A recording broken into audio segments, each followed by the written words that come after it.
Il y a des jeux que tout le monde aime, que tout le monde est habitué à sucer. Type Red Dead Redemption 2, Nier Automata, Skyrim, Stalker. Tous les connards y mettent des 10 sur 10 sans y jouer.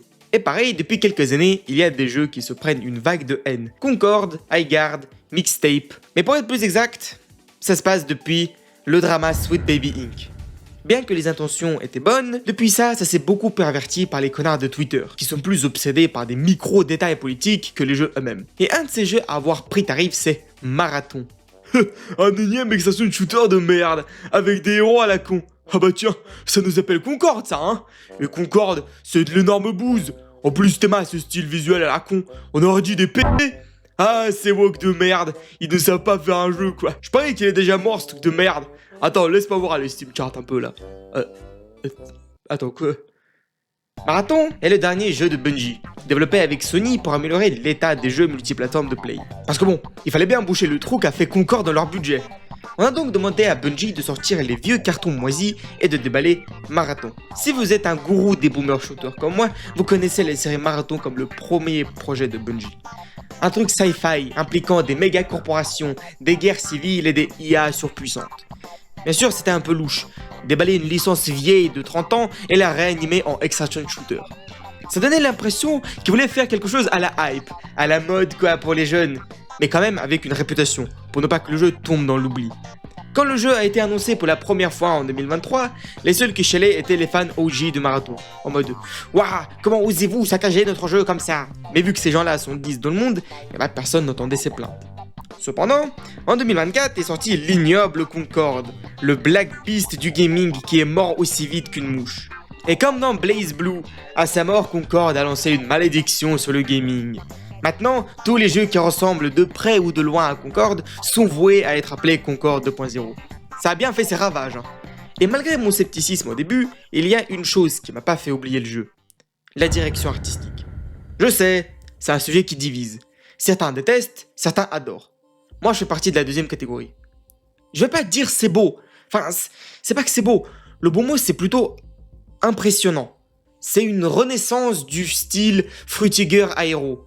Mais bien plus froid, sombre et brutal. On n'avait jamais vu de science-fiction pareille.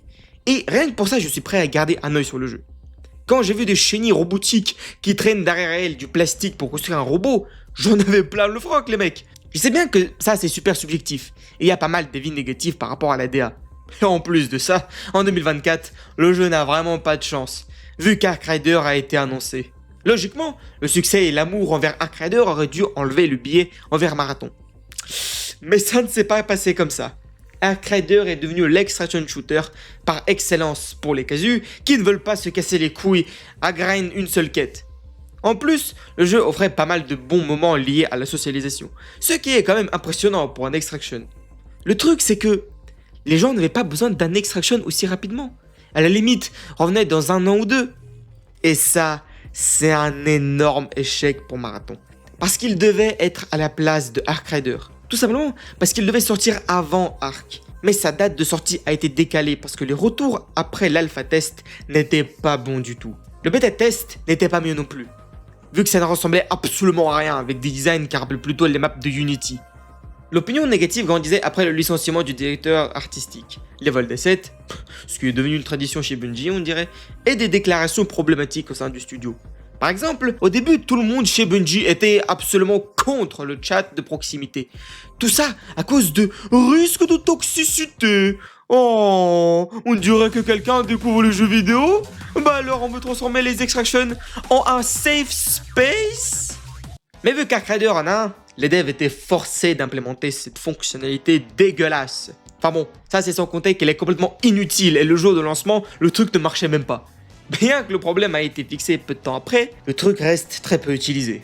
Et même si je suis une énorme bouse sur le jeu, je suivais de près les mises à jour et les avis des gens. J'attendais le bon moment pour faire une review et la sortie de la saison 2, c'est la parfaite occasion. Moi, je suis pas un énorme branleur des extractions, mais j'ai toujours réussi à m'habituer à de nouveaux styles de jeu. Mais là où je galère toujours, c'est le UI. Au lancement du jeu, c'était le bordel absolu.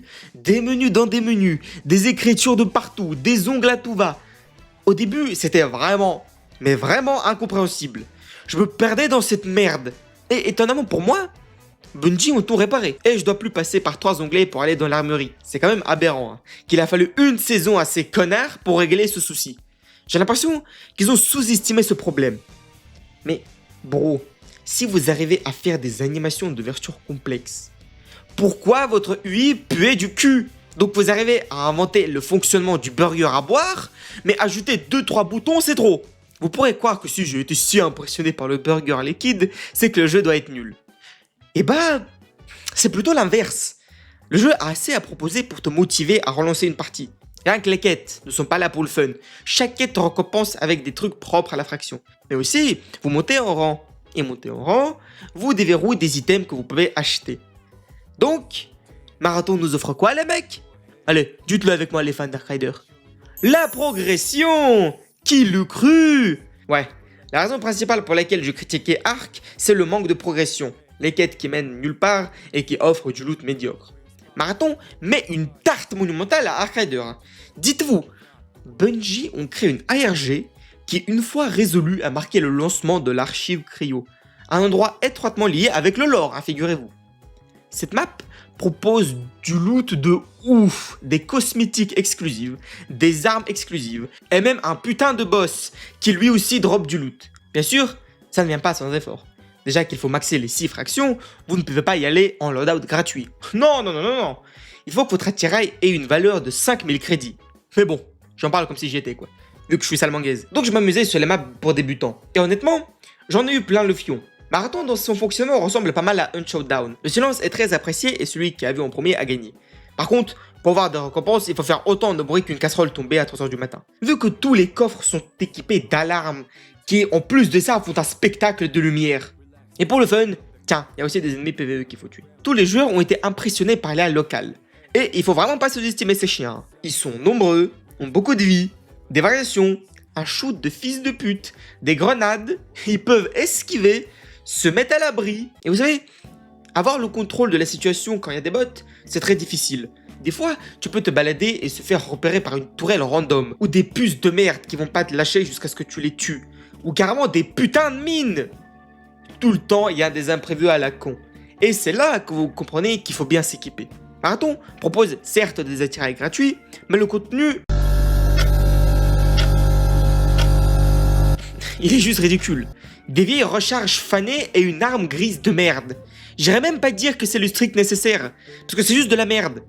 Avec ça, tu lootes une zone et tu pries qu'il n'y a personne à l'extract. Dans 70% des cas, tu vas te faire arracher par un attirail personnalisé. Ce qui vous motive donc à faire des quêtes et faire un vrai attirail solide. Généralement, les rencontres avec les joueurs sont imprévisibles. Parce que reconnaître un joueur et une pièce d'intérieur s'avère plus complexe que prévu. À cause de cette DA incompréhensible, souvent on ne comprend pas d'où et qui nous tire dessus. C'est absolument insupportable les premières heures, mais au bout d'un moment, tu finis par reconnaître les joueurs d'un cintre futuriste. Plus tu restes sur la map, plus tu commences à stresser. Vu que tu trouves du loot de ouf.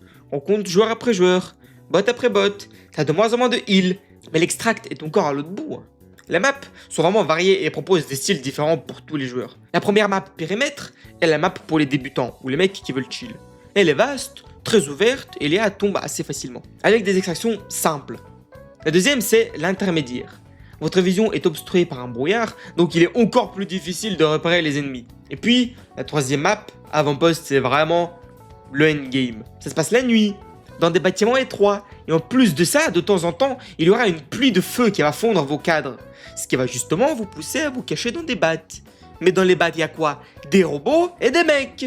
En sachant que sur cette même map, il y a une zone restreinte, où il y a le loot le plus rare avec un boss et des cartes d'accès exclusives, qui pour le moment sont toujours pas utilisées. D'après les dernières stats, le taux d'extraction sur Marathon est de 35%, ce qui est sûrement comparable à Tarkov. Ouais, les joueurs ici sont beaucoup moins chill et ne vont pas discuter avec vous. Comme dans toutes les extractions, au début, tu ne sais pas quoi ramasser, quel objet fait quoi et qu'est-ce que tu devrais ramasser. Marathon a fait mieux. Tu ne ramasses pas des objets, mais des figures géométriques. Tu ne sais pas pourquoi tu ramasses ça ou ça. La seule indication de rareté, c'est les couleurs, qui vous disent que ce cube-là est plus rare que ce triangle. C'est tellement, mais putain, tellement casse-couille. Quelques heures plus tard, vous allez comprendre que tous les items gris de merde sont en réalité nécessaires pour débloquer des améliorations pour vos cadres. Donc en soi, aller faire du PVP, c'est plus qu'utile, vu que vous avez besoin de tout ce que le mec peut avoir. Il m'est jamais arrivé de vendre des trucs parce que je n'avais plus de place. Non, absolument tous les trucs, tôt ou tard, vont vous servir. Pour vous aider à surmonter les problèmes, il y a les capacités des cadres. Enfin bon, pendant que certaines vous permettent de lancer des fumigènes et être invisibles, d'autres, vous laissent glisser, quoi. En théorie, hein, tout peut être puissant si bien joué. En sachant qu'il y a aussi des builds qu'on peut faire sur les cadres. L'avantage de Marathon, c'est que toute cette branlette n'est vraiment pas nécessaire. Et elle est strictement réservée au endgame. Les étirés gratuits ne brisent pas l'économie du jeu, comme c'est le cas pour Ark Rider. Et contrairement à Pussy Rider, ici il y a un wipe. Bah ouais mec, un wipe obligatoire où on te prend tout. Marre d'avoir un inventaire rempli d'ordures. Marathon t'apprend que l'entièreté de ton loot, c'est des consommables auxquels il ne faut pas s'attacher. Et je peux vous le dire qu'après tous les fails que vous aurez, cette réalisation viendra assez vite. Car dans la plupart des games, le PVP est inévitable. Même sur la map périmètre. Avec tout ce que j'ai dit, on peut facilement en déduire que le jeu n'est pas mauvais. Le cycle marche bien et la rejouabilité est présente. Mais vous pouvez quand même dire qu'il manque un petit truc. Parce que pendant que Tarkov a son système d'attirail complexe, Ark Rider sa socialisation et Hunt t'apprend à valoriser chaque balle parce que le rechargement dure 10 ans, Marathon semble manquer cette petite chose. Ce truc en plus qui va te faire dire ça, c'est que dans Marathon. Mais vous aurez tort. Car il y a une chose pour laquelle je veux continuer à suivre le jeu. C'est son lore.